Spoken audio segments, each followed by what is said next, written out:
Mi esposa dejó a los niños con mi mamá, se llevó nuestros ahorros y mi carro, y me dejó una carta diciendo que no la busque. Yo no sabía qué hacer, así que reporté el robo, ahora la arrestaron y dice que es mi culpa. Oh, qué historia principal. La primera pista de que mi matrimonio había entrado oficialmente en su etapa de circo fue encontrar a mis hijos merendando galletas en casa de mi mamá como si nada, mientras mi celular vibraba con 3 llamadas perdidas de ella y ninguna de Elena. La segunda pista fue abrir la puerta de mi casa y sentir ese silencio raro de sitio vaciado con propósito, como cuando en las películas el protagonista entra y ya solo falta que suene un violín triste de fondo. Y la tercera, por supuesto, fue una carta perfumada sobre la mesa, porque al parecer si vas a destruirle la semana a alguien, hay que hacerlo con aroma a lavanda y autoestima premium. Me llamo Javier y llevaba 7 años casado con Elena, una mujer con el talento extraordinario de convertir cualquier contradicción en un discurso moral sobre su bienestar. Si yo decía que no entendía por qué había comprado 6 velas aromáticas de $80 cada una, ella no respondía que le gustaban las velas, respondía que me incomodaba verla invertir en su paz interior. Si yo preguntaba por qué había dejado una suscripción activa a una app de manifestación cuántica, me explicaba que mi problema era vivir demasiado apegado a la lógica. Era agotador, sí, pero también tenía ese tono tan solemne al decir barbaridades que a veces uno tardaba unos segundos en procesar que no estaba hablando con una filósofa francesa, sino con una mujer que acababa de gastar media compra del mes en una piedra alineadora. Nos conocimos cuando ambos todavía éramos gente aparentemente razonable. Ella era divertida, encantadora, de esas personas que hacen quedar bien cualquier reunión porque siempre tienen una historia que contar y una energía muy segura. Yo, que en ese momento confundía carisma con estabilidad, pensé que había encontrado a alguien espontánea. Con el tiempo descubrí que espontánea para Elena significaba que las reglas siempre aplicaban a los demás y las excepciones, por obra y gracia del universo, siempre le quedaban perfectas a ella. Aún así, durante años funcionamos lo suficiente como para levantar una familia, pagar una casa y convencernos de que nuestras rarezas eran normales porque estaban bien decoradas. Tuvimos 2 hijos y yo me convertí en ese tipo de papá que aprende a distinguir marcas de yogur infantil como si fueran vinos italianos. Mi vida era tan predecible que mis emociones fuertes consistían en encontrar parqueo cerca del supermercado o en descubrir que nadie se había terminado mi cereal. Elena, en cambio, empezó a decir cada vez más seguido que se sentía apagada, encerrada y demasiado disponible para los demás. Yo intentaba tomarlo en serio porque no todo malestar es teatro, pero también era difícil no arquear una ceja cuando esas crisis existenciales coincidían sospechosamente con promociones de spa, retiros boutique o ropa deportiva carísima para hacer yoga una sola vez.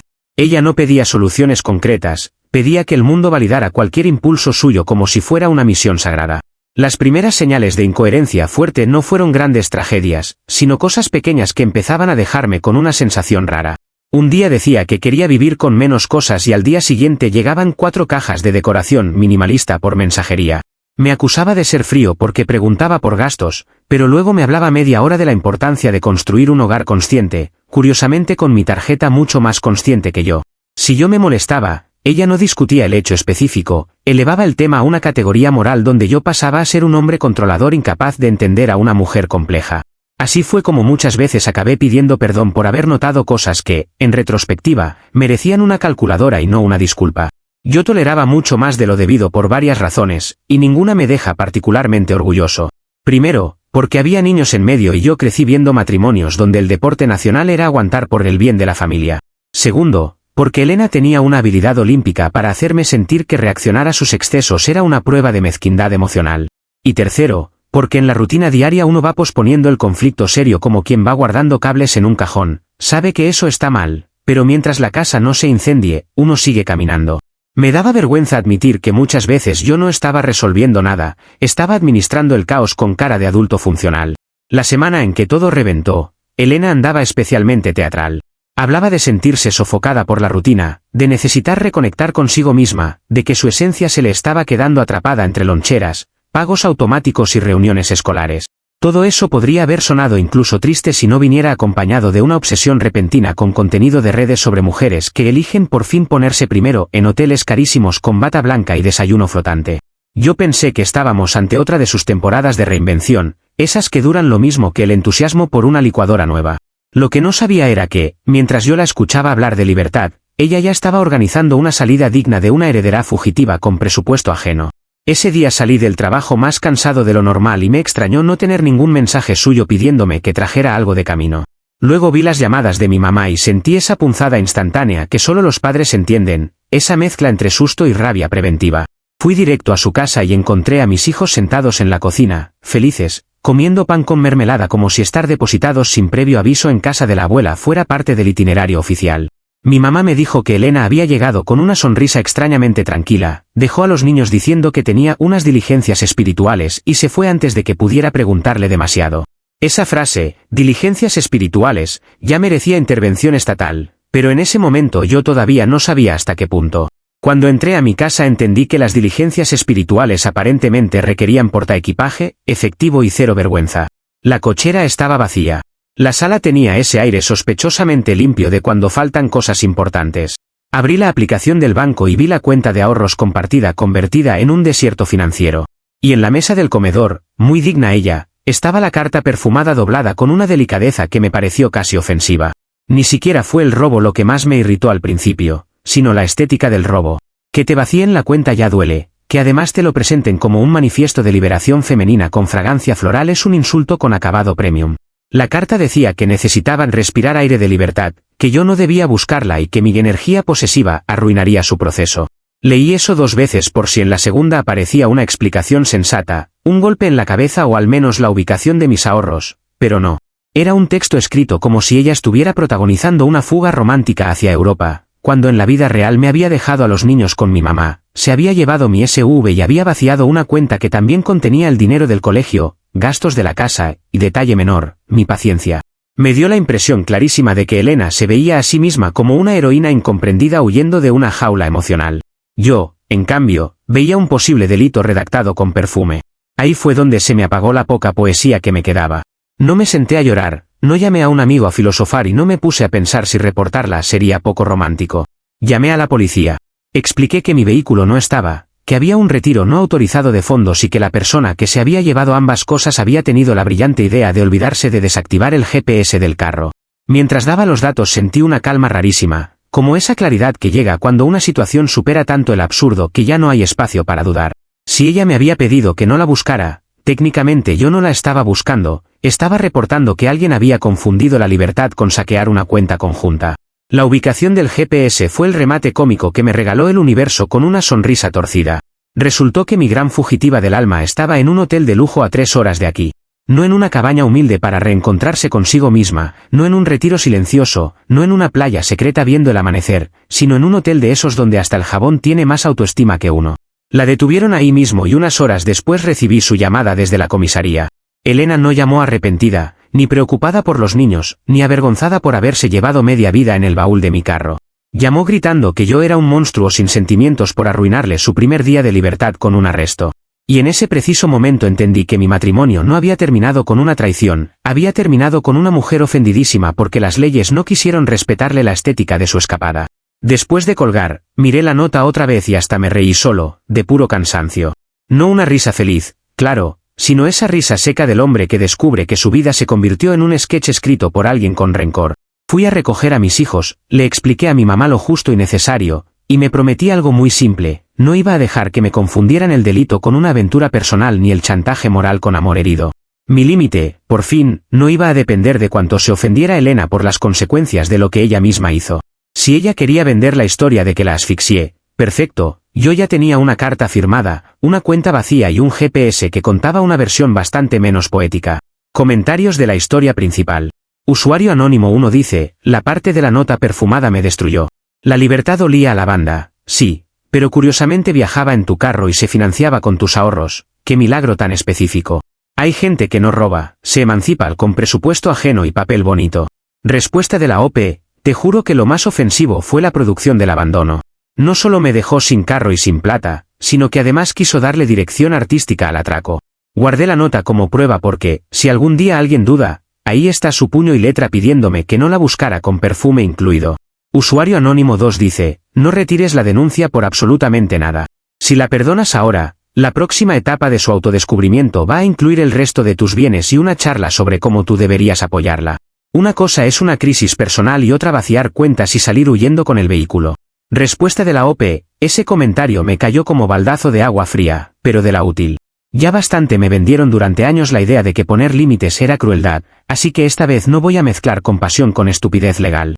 Si buscarse a sí misma requiere llevarse mis cosas, entonces que el sistema le explique mejor que yo dónde termina la libertad y dónde empieza el delito. Actualización 1. Una semana después de todo este desastre, descubrí que el verdadero deporte extremo no era denunciar a tu esposa por llevarse tu carro y tus ahorros, sino sobrevivir a la indignación moral de sus padres. Yo pensé ingenuamente que, una vez recuperado el vehículo y aclarado lo básico, al menos tendría unos días de silencio para ordenar la casa, calmar a los niños y fingir que mi presión arterial seguía siendo una cifra legal. Pero no. Mis ahora ex-suegros me llamaron con el tono solemne de dos personas que venían a reprenderme no por lo que Elena hizo, sino por la grosería imperdonable de no haberle financiado una fuga tranquila. El papá de Elena arrancó diciéndome que yo era un desalmado por dejar que la madre de mis hijos pasara una noche en una celda. No preguntó cómo estaban sus nietos. No preguntó cuánto dinero faltaba. No preguntó si yo había comido algo decente en 7 días o si había tenido que reorganizar media vida en una tarde. Fue directo al gran drama familiar, el sufrimiento de Elena al encontrarse con la consecuencia menos estética de sus actos. La señora, por su parte, habló de un momento de confusión y de cómo yo había reaccionado con una severidad impropia de un hombre de familia. Yo escuchaba todo eso con el mismo asombro con el que uno ve a alguien defender un incendio porque la llama era elegante. La conversación se puso tan absurda tan rápido que hubo un punto en que dudé si estaban hablando de su hija o de una turista maltratada por no haber entendido el menú del hotel. Dijeron que Elena estaba sensible, desorientada y espiritualmente saturada. Dijeron que yo no entendía la presión que sufren las madres. Dijeron incluso que tal vez la policía se había excedido con alguien que claramente solo necesitaba espacio. Todo eso sonaría conmovedor si la versión completa no incluyera a esa misma persona usando mi SV como si fuera carro de renta y vaciando nuestros ahorros con la tranquilidad de quien cree que la tarjeta también es una herramienta de sanación. La palabra espacio pierde algo de nobleza cuando cuesta miles de dólares y lo paga otro. Yo traté de mantener un tono civilizado, sobre todo porque mis hijos no tienen la culpa de que la cordura venga tan escasa de ese lado del árbol genealógico. Les dije que no la había mandado arrestar por despecho ni por orgullo, sino porque se llevó un vehículo registrado a mi nombre y retiró dinero sin avisar ni acordar nada. El señor hizo un ruido de desprecio y me dijo que estaba criminalizando una crisis emocional. Ahí fue cuando comprendí que, en esa familia, llamar a las cosas por su nombre era un acto de hostilidad. Si Elena lloraba, entonces el contexto desaparecía. Si Elena se ofendía, entonces el hecho quedaba absuelto. Y si Elena tomaba decisiones de película mala, los demás debíamos aplaudir para no parecer insensibles. Lo que terminó de matarme fue la frase momento de confusión mística. La dijo su mamá con una seriedad tan impecable que casi me hizo revisar si yo había sido muy duro con alguna sacerdotisa contemporánea en vez de con una adulta funcional que supo perfectamente qué cuenta vaciar, qué llaves llevarse y a qué hotel ir. Fue ahí donde decidí dejar de discutir en abstracto. Porque debatir con gente que cree que el delito se vuelve poesía si se acompaña de lágrimas es como jugar ajedrez con una tostadora, todos salimos perdiendo. Así que respiré, abrí la app del banco y les envié una captura del estado de cuenta. En esa captura se veía clarito que Elena se había gastado $3.000 en una sola tarde. No en comida para los niños, no en medicinas, no en una emergencia doméstica, sino en tiendas de diseñador, accesorios y otras necesidades básicas del alma libre, supongo. Mandé la imagen al grupo donde me estaban sermoneando y añadí algo muy sencillo: si esto es confusión, entonces la confusión de Elena tiene excelente gusto y peor autocontrol. El chat se quedó en silencio unos minutos, ese silencio precioso que se produce cuando la realidad entra en la sala con botas puestas. Luego empezaron los mensajes sobre lo humillante que era exponer a Elena de esa manera, lo cual me confirmó que en esa familia el problema jamás fue el hecho, sino quién se atreve a señalarlo. A partir de ahí, la categoría familiar se volvió un campo de batalla con emojis pasivo-agresivos y mensajes larguísimos sobre compasión, maternidad y errores humanos. Curiosamente, nadie me ofreció devolver $1.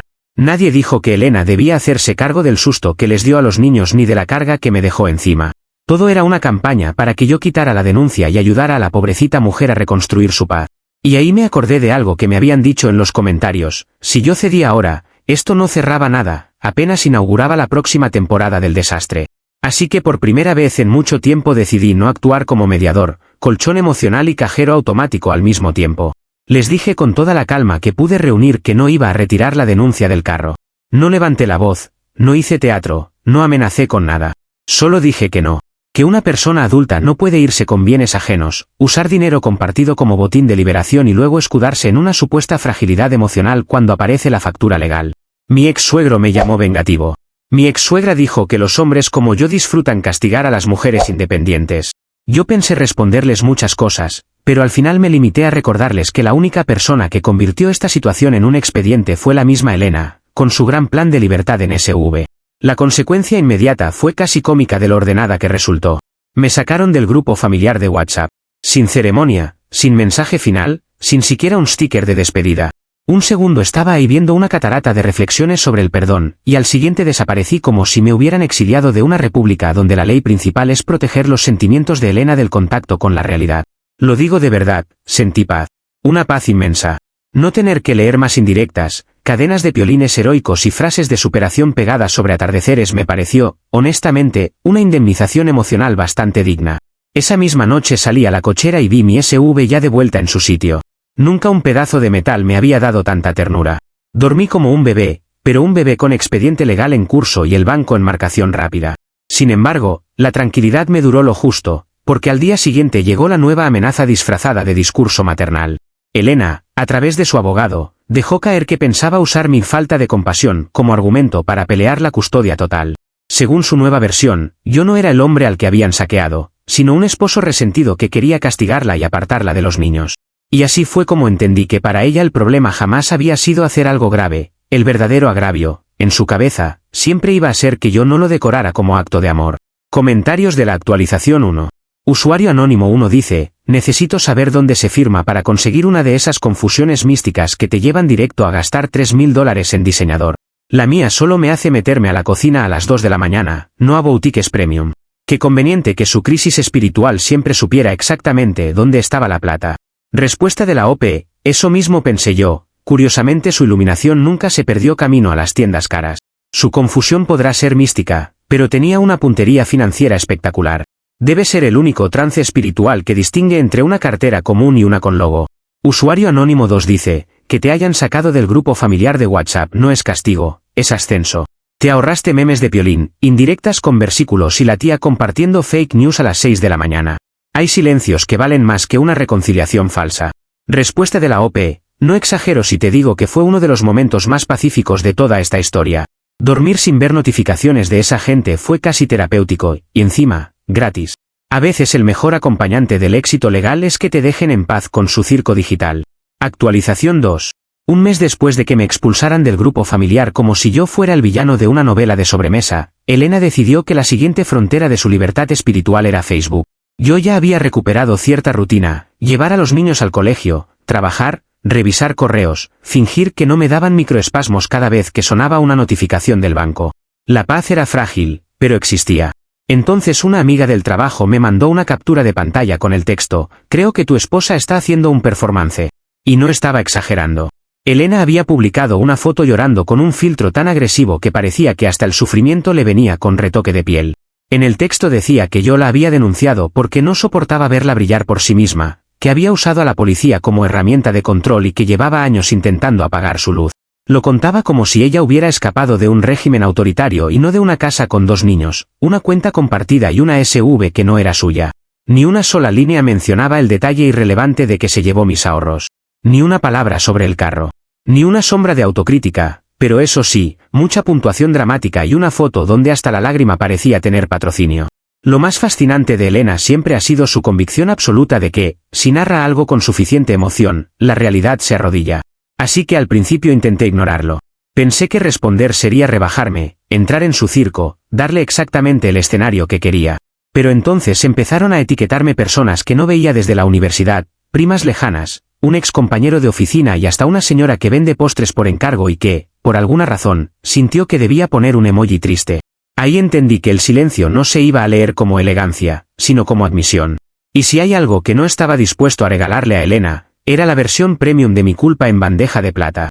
Así que hice lo que cualquier hombre cansado, sarcástico y ya sin vocación de mártir haría. Publiqué la foto de la nota perfumada. Sí, esa misma. La reliquia aromática de su independencia. Subí una imagen clara donde se veía su letra pidiéndome que no la buscara porque mi energía posesiva arruinaría su viaje de autodescubrimiento. Y debajo escribí, me pidió que no la buscara, y cumplí. Fue la policía la que tuvo curiosidad por ver quién manejaba mi coche. Lo publiqué, cerré la app y me serví café como quien deja una granada sobre la mesa y se sienta a esperar el sonido. El boomerang fue una cosa preciosa, casi educativa. En menos de una hora, los comentarios de apoyo performático que Elena estaba cosechando empezaron a llenarse de preguntas mucho menos poéticas. Gente que antes le ponía fuerza, reina empezó a preguntar por qué, si quería ser libre, necesitaba específicamente mi SV para lograrlo. Otra amiga suya preguntó si brillar por sí misma incluía vaciar cuentas compartidas. Un tipo que yo no conozco, pero al que le deseo lo mejor, escribió algo así como que la emancipación no suele empezar con un posible delito patrimonial. Y yo, por primera vez en semanas, sentí esa alegría tranquila que solo produce ver a alguien tropezarse con la versión pública de sus propias decisiones. Lo mejor fue que ni siquiera tuve que pelear demasiado. La misma nota hizo casi todo el trabajo. Ahí estaba ella, firmando en perfumado HD que no quería ser buscada. Ahí estaba su relato de película romántica, convertido en evidencia de que nadie la persiguió ni la forzó ni la acorraló.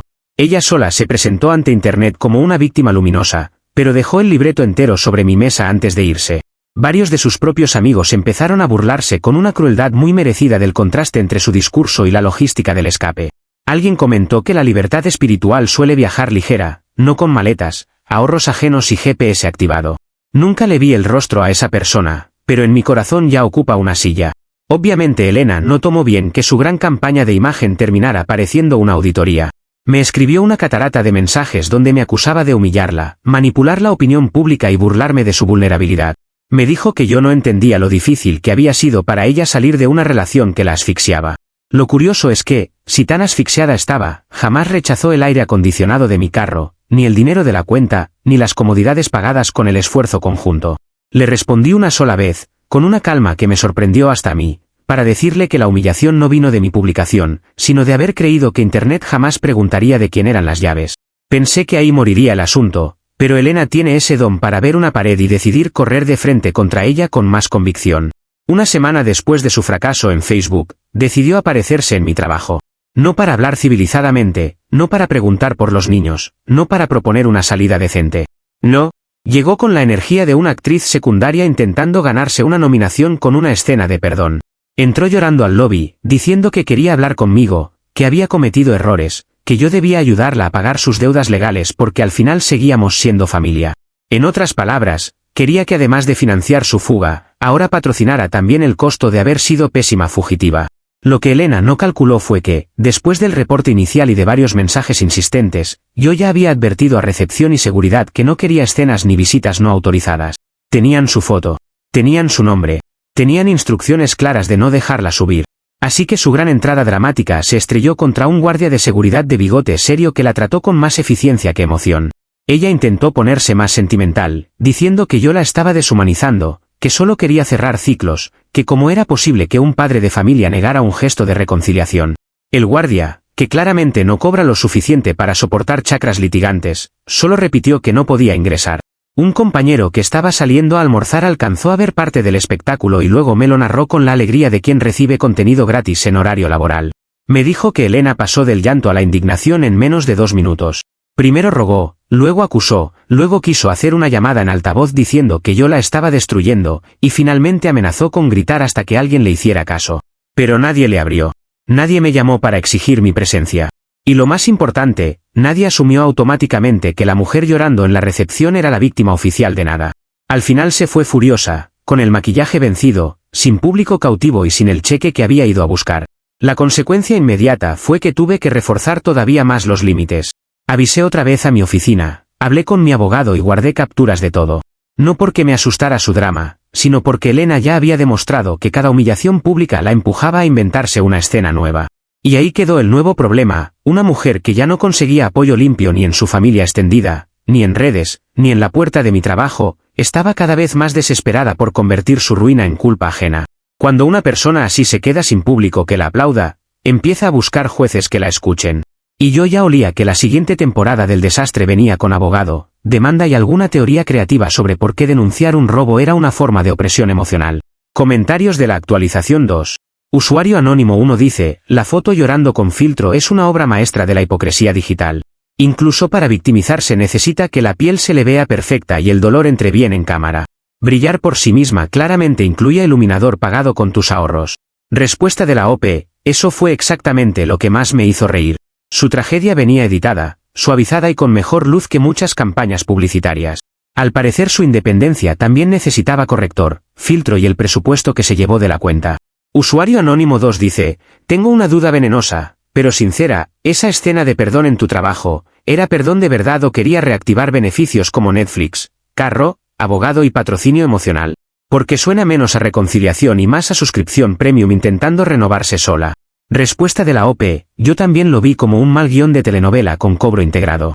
No fue a reparar nada, fue a ver si todavía podía convertir culpa en financiamiento. Y eso ya lo tengo clarísimo, el perdón no viene con cheque en blanco, ni con plan familiar incluido. Actualización 3. Medio año después de aquella función en la recepción de mi oficina, el boomerang de Elena terminó por aterrizarle en la frente con una precisión casi artística. Para entonces yo ya vivía en una rutina bastante menos caótica, trabajo, niños, abogados, escuela, fines de semana en casa de mis padres y la agradable ausencia de discursos sobre energía femenina financiados con mi sueldo. No diré que todo era perfecto, porque los divorcios nunca vienen con música relajante ni con instructivo útil, pero al menos la realidad empezaba a parecerse otra vez a la realidad. Elena, en cambio, seguía empeñada en demostrar que la caída todavía podía hacerse más aparatosa si se ejecutaba con suficiente convicción. Y decidió probarlo en la única pista que le quedaba, el tribunal. Su nueva idea brillante fue demandarme por una manutención exagerada. No para los niños en términos razonables, no como parte de una negociación seria ni con una propuesta que sonara aterrizada, sino con el argumento glorioso de que necesitaban recuperar el nivel de vida que yo le había arrebatado al denunciarla. Así, tal cual. Según su teoría, el verdadero acto de violencia no había sido llevarse el dinero, ni el carro, ni dejar a los niños botados en casa de mi madre, sino haber arruinado el estilo de vida que ella pensaba sostener después con el mismo botín. Cuando mi abogado me leyó ese enfoque, tuve que pedirle que me lo repitiera porque yo no estaba seguro de haber escuchado una estrategia legal o una sinopsis rechazada de comedia absurda. La preparación para el juicio fue una mezcla rara entre burocracia y stand-up involuntario. Reunimos estados de cuenta, mensajes, la nota perfumada, reportes del vehículo, movimientos del banco y todo el material que demostraba, con aburrida claridad, que Elena no había tenido una crisis emocional desordenada, sino un plan. Lo que yo no sabía era que la mejor prueba no la íbamos a aportar nosotros, sino ella misma. Porque cuando una persona vive convencida de que cualquier cosa se justifica si la dice con suficiente dramatismo, tarde o temprano termina confesando de más frente a alguien que sí toma apuntes. Y el juez, por fortuna, no era un gurú de redes sociales.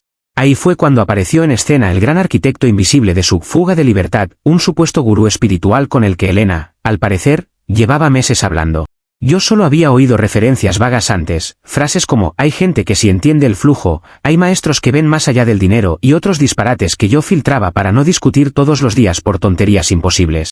Pero durante el proceso salió a la luz que este iluminado de saldo le había vendido la idea de que nuestro dinero era energía estancada y que apropiárselo era, en realidad, desbloquear abundancia. Cuando escuché eso en sala, sentí una paz inesperada. Porque por fin la historia dejaba de parecer un crimen decorado y pasaba a parecer exactamente lo que era, una cadena de estupideces envueltas en incienso barato. La justicia poética vino por el lado más hermoso posible, el mismo hombre para quien Elena se había lanzado a esta épica espiritual ya la había estafado con buena parte del dinero robado. Sí, resulta que el gran guía de su despertar la había convencido de invertir, transferir y soltar fondos como prueba de desapego. En otras palabras, Elena robó creyéndose protagonista de una liberación sofisticada, y terminó siendo la presa favorita de un charlatán con vocabulario de chakras y manos rapidísimas. Hubo un momento durante la audiencia en que ella intentó presentar eso como otra prueba de lo vulnerable que estaba. Pero lo único que logró fue dibujar, con sus propias palabras, el mapa exacto de su necedad. Lo verdaderamente glorioso fue verla tratar de convertirse en víctima de su propia confesión. Para quedar como una mujer influenciable, emocionalmente frágil, y según ella, espiritualmente explotada, terminó admitiendo que tomó prestado el dinero porque su gurú le explicó que la abundancia no debía quedarse encerrada en cuentas rígidas. El juez la dejó hablar bastante, quizá por educación, quizá por curiosidad antropológica. Pero cuando tocó ordenar los hechos, lo hizo con una sequedad que casi me provocó aplaudir. Dijo, en esencia, que las creencias personales no convierten el dinero ajeno en patrimonio místico. Y aunque usó palabras más legales y menos divertidas, el mensaje fue hermoso, los chakras financieros no existen en el Código Civil. Ese fue el momento en que todo el motor de autosabotaje de Elena se volvió visible hasta para el último distraído de la sala. Ella llevaba meses intentando vender la idea de que la habían castigado por ser libre, por brillar, por no resignarse a una vida domesticada. Pero al hablar, al justificarse, al sentirse tan moralmente superior como siempre, fue ella quien enlazó cada desastre con su propia obsesión. Nadie tuvo que inventarle un pasado oscuro ni exagerar nada. Bastó con dejarla explicar por qué creyó normal llevarse ahorros, abandonar la casa, confiar en un gurú de bolsillo y luego demandarme para recuperar el nivel de vida perdido. Elena no cayó por una trampa mía. Cayó por narrarse a sí misma como heroína ante un juez al que le interesaban más los hechos que la iluminación. El resultado fue demoledor, y por primera vez perfectamente proporcionado. El juez ordenó que devolviera cada centavo posible de lo que se había llevado y dejó asentado que su conducta demostraba inestabilidad seria y riesgo de fuga. La custodia principal terminó quedando en una estructura supervisada donde mis padres aparecieron como apoyo estable y yo como responsable directo del día a día. No fue una escena triunfal de película donde todo el mundo aprende una lección y sonríe al final. Fue mejor. Fue un cierre administrativo, frío, claro y completamente humillante para alguien que había querido convertir el caos en identidad. A veces la forma más elegante del karma viene en papel membretado. Después de eso, la vida de Elena se redujo drásticamente de tamaño, y no por una maldad mía, sino porque ya no podía sostener ninguna de sus fantasías sin el dinero, la logística y la tolerancia de otros. Sus padres terminaron pagándole un estudio pequeño, porque ni siquiera ellos pudieron seguir defendiendo indefinidamente el cuento del accidente espiritual. Consiguió trabajo en un call center, lo cual tendría cero gracia si no fuera porque la mujer que antes hablaba de aire de libertad terminó atrapada en un empleo donde le exigen seguir guiones estrictos, horarios exactos y métricas que no se negocian con aromas ni afirmaciones. Me enteré de eso por conocidos en común y confieso que me dio una satisfacción profundamente mezquina, pero merecida. A veces el universo no manda rayos, manda supervisores de calidad. Por mi parte, recuperé lo que pude, cerré cuentas, rehice números y compré un coche nuevo. Uno con mejor GPS, porque la vida enseña, pero yo también colaboro. Mis hijos están tranquilos, que era lo único que realmente me importaba al final del día. Ya no ven maletas teatrales, ni escuchan monólogos sobre libertad interrumpidos por llamadas del banco, ni viven en ese clima extraño donde cada gasto doméstico podía convertirse en manifiesto existencial. La casa volvió a sentirse como casa y no como la antesala de una fuga con banda sonora. Y yo descubrí que el silencio normal, ese donde nadie te acusa de opresor por preguntar dónde está tu dinero, es un lujo infravalorado. El remate final llegó hace poco, cuando vi por casualidad que Elena seguía en Instagram quejándose de que el sistema penal no entiende los procesos de iluminación. No ha cambiado. Solo ha empeorado en espacios más pequeños. Publica frases sobre renacer, resiliencia y mujeres incomprendidas por estructuras patriarcales, pero ahora lo hace desde un estudio pagado por sus padres y después de marcar tarjeta en un trabajo donde no puede improvisar una sola línea. Yo, en cambio, celebré el divorcio firmado con una cena simple, buena comida y una cuenta que por primera vez en mucho tiempo nadie intentó presentar como energía estancada. Y ahí sí, mirando mi plato y mi paz, pensé algo que nunca creí decir con tanta honestidad: qué hermosa se ve la libertad cuando no te la robas. Comentarios de la actualización 3. Usuario anónimo 1 dice, el gurú le hizo el verdadero autodescubrimiento, sí, pero no el que ella esperaba. Descubrió que era una presa facilísima para cualquiera que mezclara incienso, palabras huecas y ganas de sacarle plata. Al final, el universo sí le mandó una lección, solo que vino con estafa incluida. Respuesta de la OP, eso fue lo más redondo de todo este desastre. Se creyó demasiado especial para caer en algo tan obvio y terminó entregándole dinero robado a un vendedor de humo con vocabulario espiritual. A veces el karma no llega vestido de juez, a veces contrata a un estafador para castigar a una ladrona. Usuario anónimo 2 dice, perdóname, pero pasar de reina de la carretera en SV ajena a servicio al cliente 24/7 siguiendo scripts y cuenta como viaje espiritual completo. De nadie controla mi energía, gracias por comunicarse, ¿en qué puedo ayudarle? Hay una poesía cruel que me alimenta. Eso no es caída, eso es posgrado intensivo en realidad. Respuesta de la OP, no te voy a mentir, esa parte me dio una paz especial. No porque me alegre verla trabajar, sino porque por fin vive en un sistema donde las reglas no se negocian con lágrimas ni poses dramáticas. La mejor libertad, al final, es la que no se financia vaciándole la cuenta de ahorros a otro.